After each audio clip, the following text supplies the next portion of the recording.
sudah sadar arti pentingnya pendidikan, mereka juga bisa memberikan solusi untuk mempermudah dari segi ekonomi. Berarti pendidikan yang dasar yang diberikan sama sekolah orang tua ini bisa membuka pintu-pintu lainnya ya.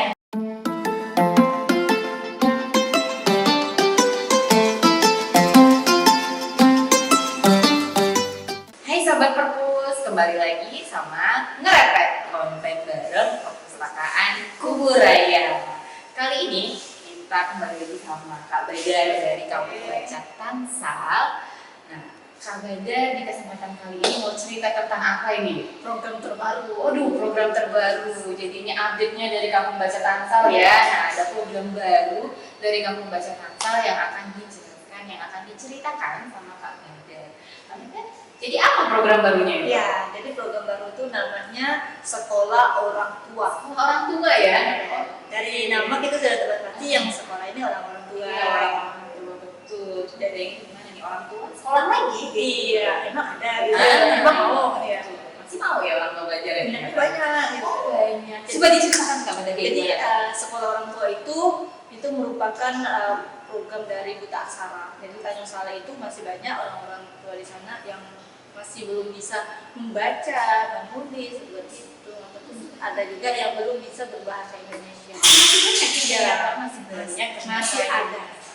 Masih ada. Dan itu cukup banyak. Masih ada dan cukup banyak ternyata. Saya berarti kurang update ya. Saya kira udah nggak ada itu Buta Aksara. Masih, karena Ternyata mungkin masih ada. ya kalau saya dengar dari cerita ibu-ibu di tempat, kalau dulu tuh susah banget mau sekolah. Ada juga yang sekolahnya jauh dari rumahnya, aksesnya terputus oleh sungai, mereka tidak ada transportasi air gitu. Ada juga mereka dulu kalau yang terutama perempuan banyak. Dulu kalau perempuan tuh sekolah tuh tidak terlalu di apa ya? Misalnya orang tua lebih perempuan jaga adik ya di rumah biar adiknya laki-laki yang sekolah. Iya betul, masih zaman pikiran dulu. Jadi ngapain aja nih sekolah? Sekolah orang tua itu orang-orang tua yang belum tahu membaca, atau yang belum tahu menulis, atau yang belum tahu menghitung, dan atau yang belum tahu bahasa Indonesia, atau yang belum tahu keempatnya. Mereka itu sekolah lagi. Jadi ada 38 pertemuan. Nah, diajar gurunya. Kita ada guru, satu kelompok itu isinya 10 orang. Ada 1 orang gurunya merupakan warga sekitar juga. Lokasi belajarnya juga di lokasi dekat rumah mereka. Misalnya kumpul di satu rumah siapa gitu, dari ada 10 siswa, ataupun kumpul di rumah gurunya, mereka belajar. Dan biasa jam belajarnya kalau di Tanjung Saleh itu malam ya. Karena kalau siang mereka bekerja di kebun, malamnya mereka belajar. Nah, karena ini kan sekolah orang tua ya, biasanya sekolah anak-anak. Iya. Kenapa Kak Badar ini bersama teman-teman kamu baca Tansal ini kepikiran untuk membuat sekolah orang tua? Kalau program KF kan memang udah ada. Iya. Dulunya sehingga di Tanjung Saleh juga sangat dibutuhkan karena masih banyaknya orang yang buta aksara di sana. Nah, masuknya program KF ini dan kami kasih nama sekolah orang tua karena kalau kami bilang buta huruf itu rasanya kasar gitu. Iya. Jadi kan lebih halus yuk sekolah orang tua. Jadi tadi kenapa? Karena masih banyaknya yang belum tahu baca tulis. Kedua, sekolah orang tua ini tidak hanya belajar tentang belajar baca dan tulis, tapi juga kita sediakan motivasi belajar. Sebenarnya motivasi itu selain untuk mereka, tapi juga kita mengajarkan mereka itu juga harus memotivasi anak-anak mereka agar tidak seperti mereka gitu. Jadi ada selain yang mendidik mereka biar berinteraksi gitu ya, biar bisa baca tulis, juga selain memberi motivasi biar nggak ada lagi nih generasi berikutnya yang buta aksara ya. Nah, baik. Nah, gimana respon masyarakat pas tahu Kak Badar mau bikin sekolah orang tua? Awal-awal mereka bingung. Oh, sekolah tua banyak yang malu, nggak mau ikutan, udah tua. Terus apalagi sih yang mereka ingin capai kalau udah usia senja gitu kan? Tapi kan bukan itu yang kita harapkan. Yang kita inginkan kan mereka tuh mau belajar karena tadi pendidikan untuk seumur hidup. Sebelum wafat gitu kan, ya masih ada kesempatan untuk belajar. Nah, kemudian dengan kegiatan ini yang awalnya masih malu-malu, sekarang udah ada sekitar 70 orang. Banyak ya? Itu itu cuma sebagian. Ya, kemarin saya ditelepon ada beberapa ibu-ibu yang menawarkan juga ingin diberi juga program sekolah orang tua.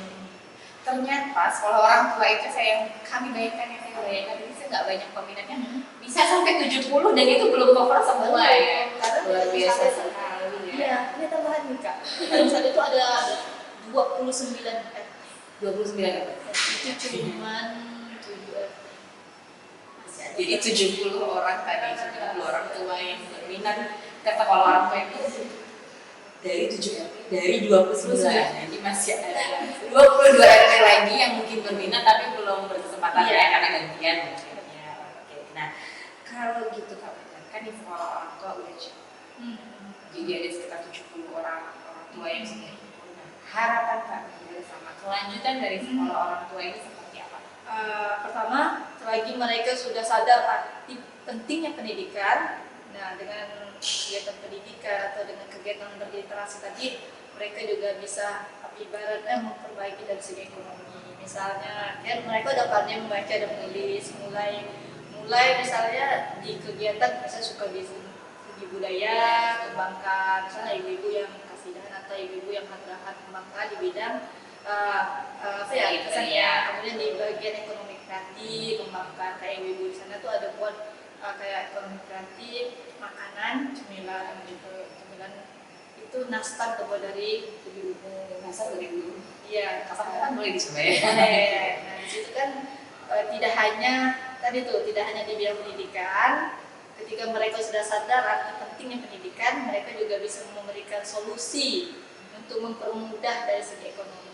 Berarti pendidikan yang dasar yang diberikan sama sekolah orang tua ini bisa membuka pintu-pintu lainnya ya, membuka ke dunia yang lebih luas, jaringan-jaringan yang lebih luas. Mungkin kalau dari ekonomi bisa ke pemasarannya kita lebih luas. Iya betul. Jadi tidak hanya tulis ternyata ya, tapi juga membuka pintu-pintu lainnya yang membawa kesejahteraan untuk masyarakatnya.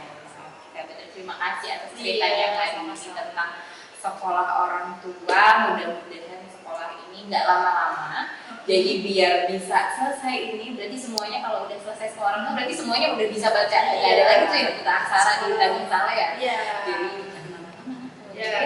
paling yang harus ada tuh pengembangan ke depan seperti pelatihan dan lain-lain. Jadi untuk sekolah orang tua ini, untuk yang buta aksaranya segera selesai, kita naik level ke yang berikutnya. Benar ya Kak? Betul.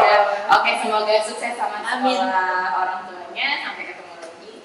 Mudah-mudahan kita ada ketemu lagi di kegiatan Nepek berikutnya. Oke, Sobat Perpus, demikian cerita tentang dari Kak Badar tentang sekolah orang tua.